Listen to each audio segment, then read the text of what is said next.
Well, guys, I had to come down and witness the Bolshevik show trials for myself. What's going on here is an absolute farce, and anyone in America should be embarrassed at the absolute miscarriage of justice that we're seeing here. There's no crime. The only problem is the witnesses who are experts in these things aren't allowed to actually testify to that because you have a rigged system. You have a judge whose daughter is making millions off of this very case. But you know what? That's not a problem in New York City. We're just going to allow it.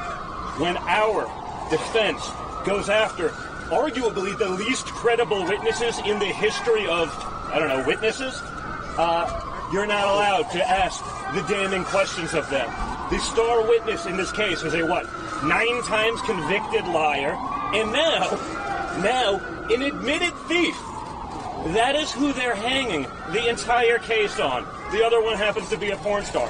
Not exactly the ultimate form of jurisprudence here. But that's what you have.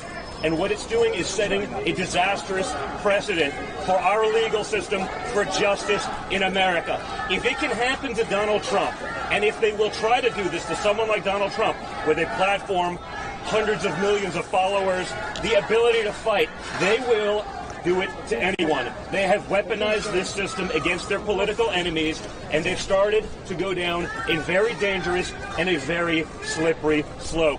This insanity cannot stand. This kind of bias cannot be allowed to happen in the United States of America or anywhere else. If this was going on right now in a third world banana republic, there would be people screaming about it. You people, the media, would be outraged. Instead, because I presume you're fine with whatever the results are as long as it's against Donald Trump, your silence is deafening and it's disgusting. This cannot stand and it cannot allow to continue. Don, why'd you feel the need to come down here and go? Because you have no choice. And again, I wasn't a political guy my whole life. I may have been a conservative. We used to change the skyline of this city. We built buildings. But once you get involved and you see the disasters created, especially by this current administration, you understand that you have to fight. You have to leave our country to our children in a way that they can recognize it. You have to fight for the freedoms that we have enjoyed our entire lives. They are all at risk right now. They are all on the table, and that's unacceptable.